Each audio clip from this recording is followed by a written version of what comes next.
Hello, everyone. This is Dr. Duru with Ahan Analytics and the market breadth. All right. Well, the overhead resistance that I said loomed over expanding market breadth won out the last 2 days, and today in particular. The screaming headline for today was Powell warns of challenging scenario for Fed on tariffs. I read Chair Powell's introductory remarks. In my opinion, is that he's basically signaling the Fed is going to try to sit on its hands as long as it can and hoping that all of the noise and volatility and chaos that we're experiencing right now just sort of goes away or dissipates over time. And the reason why that is probably their best strategy is because if they cut rates anytime soon, it's going to risk reigniting inflation, given the inflationary um, impacts of tariffs. But if they raise rates, they will certainly cut this economy at the knees at a time when it just can't tolerate or handle higher rates. We already saw some of the chaos, additional chaos that's possible last week when long-term rates suddenly surge. So this is the time snapshot. The Fed speech was a big one last night, I think it was. Nvidia.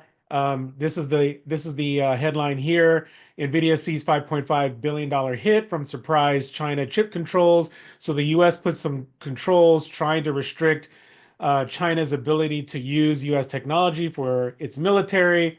And Nvidia disclosed that it thinks it's going to lose about $5.5 billion from that. Now, in terms of Nvidia's scale, this isn't all that much, but of course, the market is always trying to look ahead, trying to look into the future, and it's extrapolating more trouble ahead for tech companies as these kinds of policies roll out.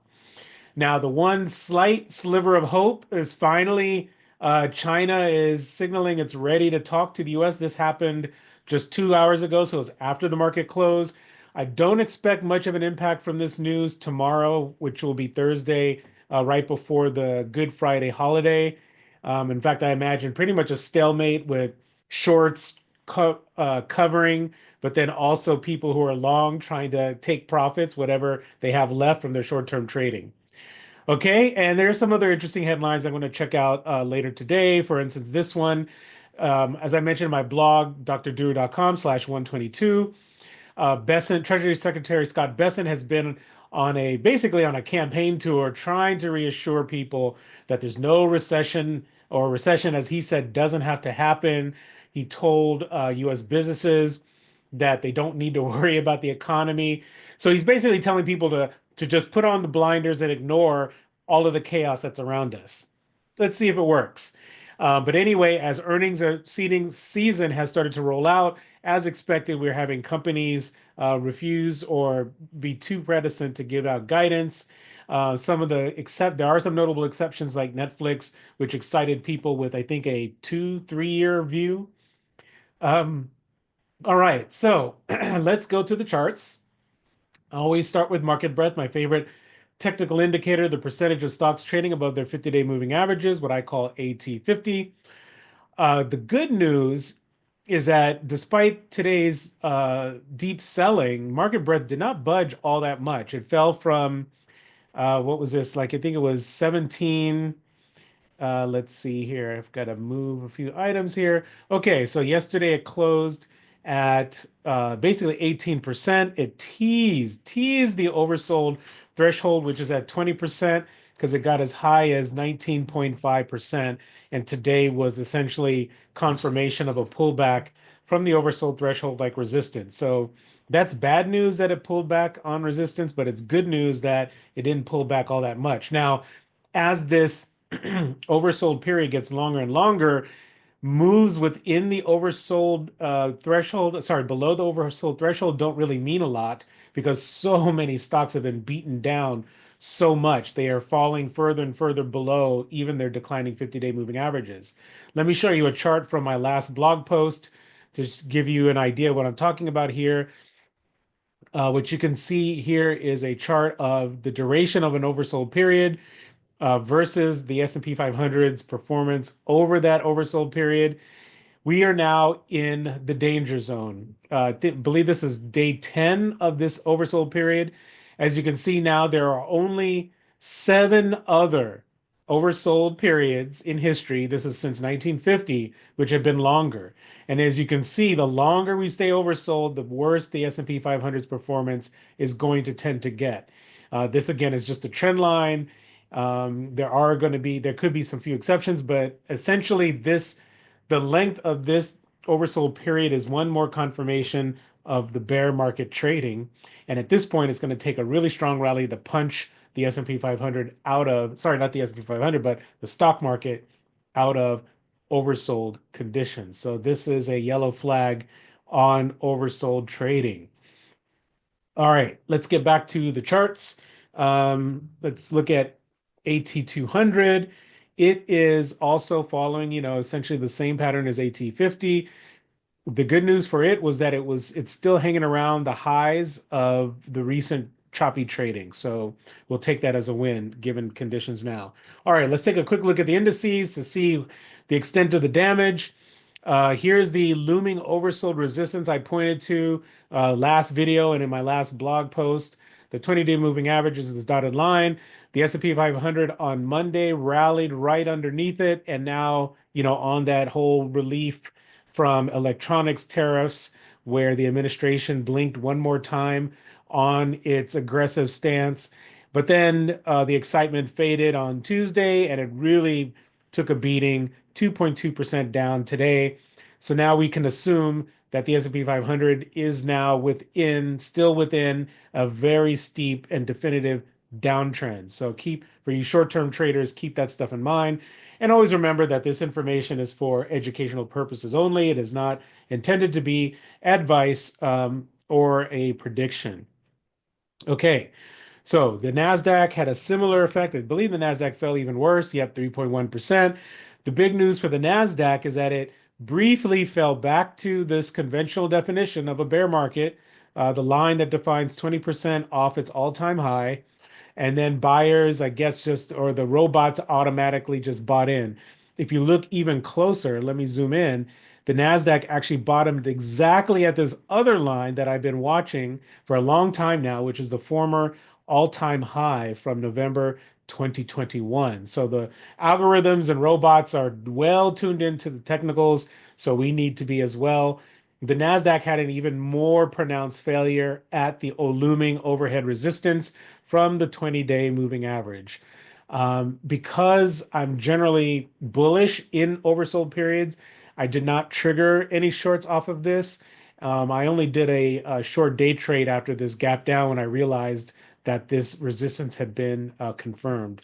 All right, IWM, iShares Russell 2000 ETF, believe it or not, was the outperformer of the day. It still lost, but thanks to its steep rebound from the lows, it only lost, only in double quotes, 1%. But again, to me, IWM is unremarkable as long as it's between these two lines, its bear market line and its pre-pandemic high. Now, the VIX was looking encouraging yesterday. And in fact, up until yesterday, and I looked at this chart yesterday and I said, uh-oh, the downward momentum is slowing down because you can see these huge candles coming down, and then boom, it slowed down to a crawl and then reignited today. Unfortunately, for the bears and for this oversold period, this rebound could open up a path for the VIX to soar right back, at least to the upper Bollinger Band, which is this black line that defines expected price volatility, or yes, price volatility. So that's the bad news. You can see there's a mix of good news and bad news depending upon whether you're bearish or bullish, but just keep this in mind for trading next week. Okay, now let's dive into some individual stocks.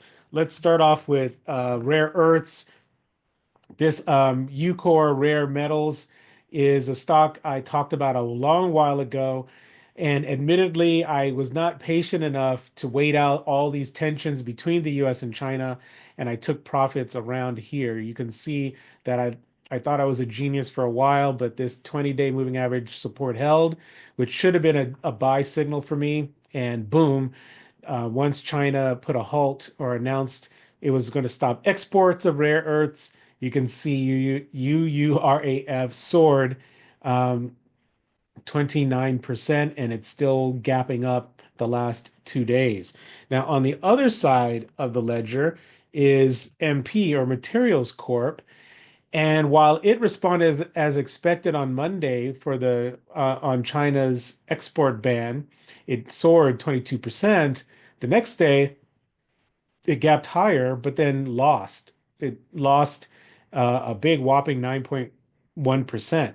I'm not 100% sure why this happened. A friend of mine talked about how the increased supply in the US could be bad for MP. I didn't quite understand that connection. So, anyway, with today's 10% rebound, I think whatever tricked the market or tripped up the market into selling yesterday somehow has evaporated. So who knows what's going on there?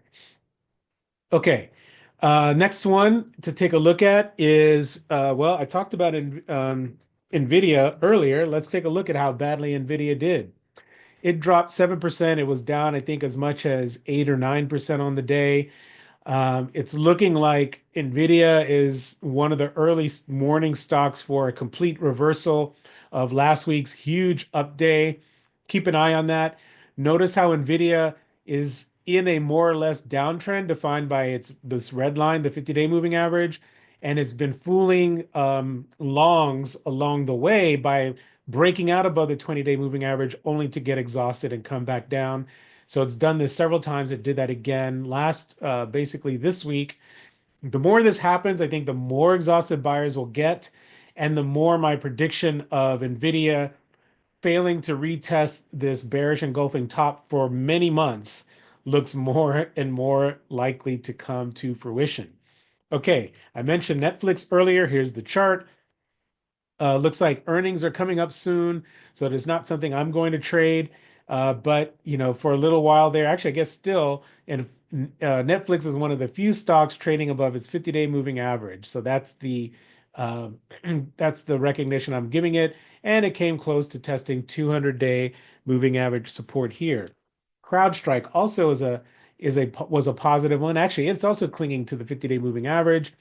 Um, I bought into it as it was popping up above its former all-time high. I thought that was going to be the beginning of a continuation of this 50-day moving average breakout. But given the conditions in the market, I did a calendar call spread. Actually, I did a diagonal, and I actually sold a higher strike um, that expires tomorrow with the expectation that CrowdStrike would not move much before the short side of that um, diagonal calendar call spread expired. So, of course, now my hope is that CrowdStrike resumes its upward trek next week. So we'll see what happens with that. Here's a put option that I got as a hedge. This is IGV. It's filled with cloud software companies. This time I took the Q. It confirmed 20-day moving average resistance. So we'll see what happens with this hedge. Of course, overall, given this is the oversold period, I'm expecting and hoping for a fresh rebound and rally. Google's been interesting as one of the weak big caps. It too has been fooling longs with these breakouts above the 20-day moving average, only to fall back. So, all the big tech suffered today, and it dropped 2% on the day. Apple. Apple was one of the beneficiaries of the electronics tariff relief that included smartphones. In retrospect, or sorry, in hindsight, maybe I should have faded this just because Apple has so many more problems than just the electronics ban when it comes to China and US trade relations. And sure enough, sellers were like were pushing Apple down almost the entire day, which in of itself is a sign of weakness, and for bears to go ahead and jump on the bandwagon. And here is the bearish follow through with Apple dropping essentially 4% on the day. And even more so than other stocks, it looks ready to reverse a lot of the gains from last week.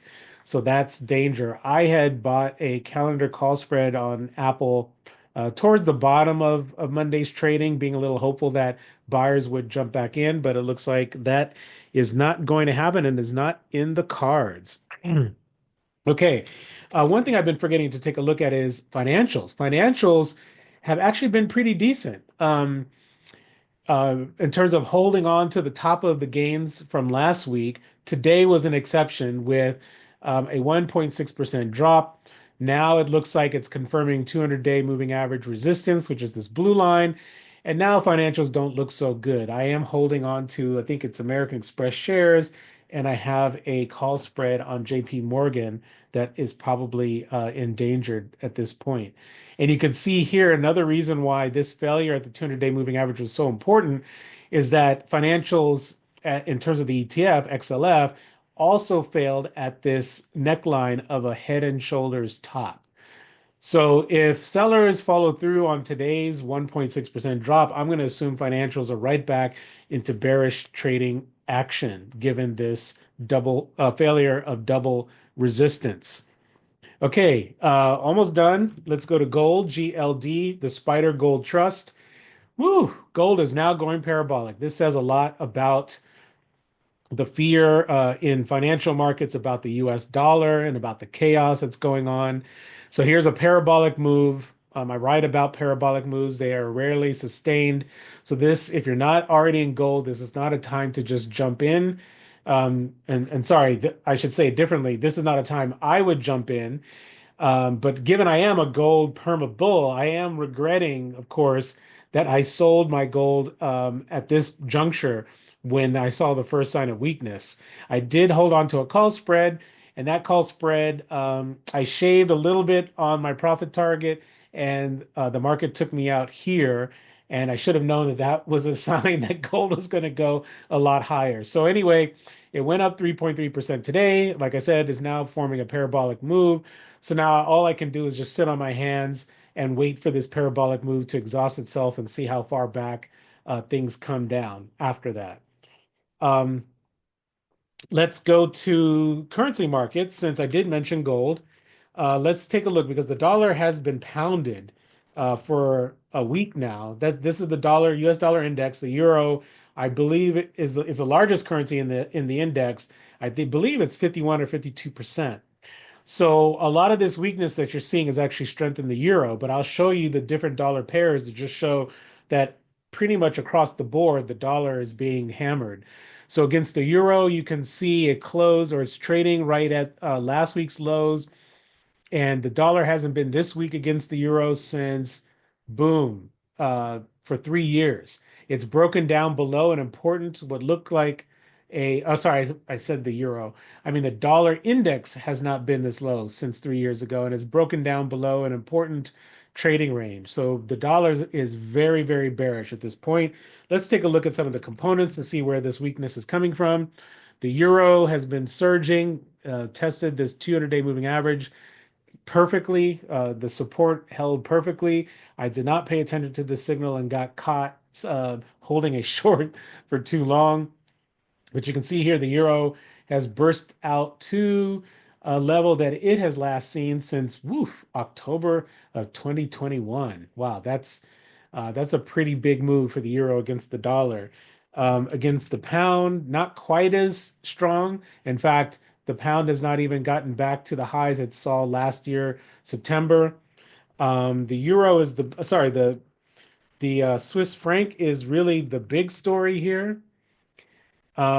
I mean, I couldn't believe it when I saw this. In fact, I have to go to the weekly chart just to show how strong the Swiss franc has been against the US dollar. It hasn't been this strong, and low means strong for the Swiss franc since August of 2011. That means it was last at these levels when the stock market was coming out of the financial crisis. This is a sure sign of lower and lower waning confidence in the US dollar.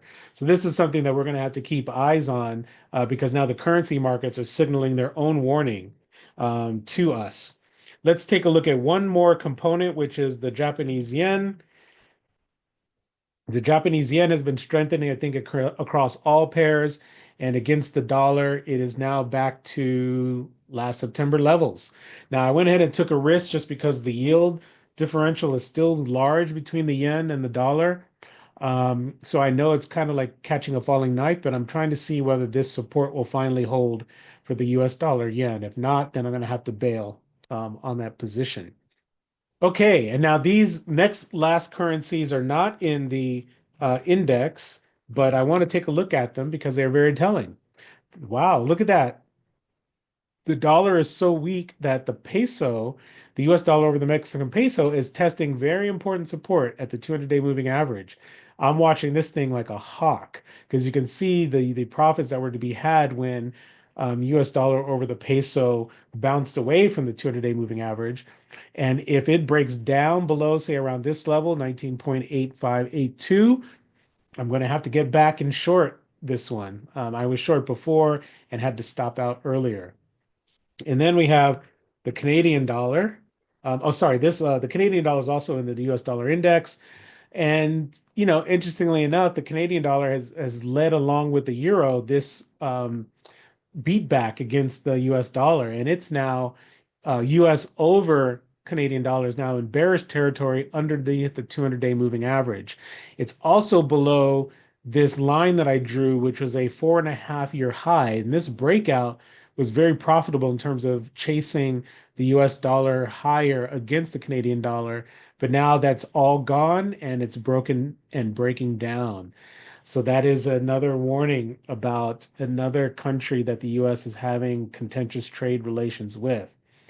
Okay, and then there's the Australian dollar. I'm actually long the Australian dollar. This has worked out extremely well over the last week and a half or 2 weeks. The Australian dollar is not in the index, I believe, but it is taking advantage of dollar weakness. And the last one is the South African rand. This is interesting because it could be a positive for emerging markets, seeing the South African rand have a big rebound. Unfortunately, well, not unfortunately, but it's looking like it's testing important 20-day moving average support, and it's looking like it's probably going to rebound, but I'll be watching that one like a hawk as well. Okay, that's everything. So again, as a reminder, just to wrap up, today was a down market day that followed a day where it looked like we were actually going to finally get some calm. Calm seems to be a precious resource. Um, Tomorrow is the day before a 3-day holiday, so hopefully we get some calm again and get some time to relax for those of us who watch the market. Hopefully this weekend, everyone will recharge and be refreshed. If you have any questions on the material I presented, you can put your comments and questions and feedback down below the video. You can also get more details on my blog at drduru.com/122, all letters. Otherwise, you can follow this YouTube feed to get alerted for more content like this. Please like and share this video so that the algorithms will know that this content is something that other people should see besides yourself. All right, take it easy. And again, thanks for checking me out and see you the next time.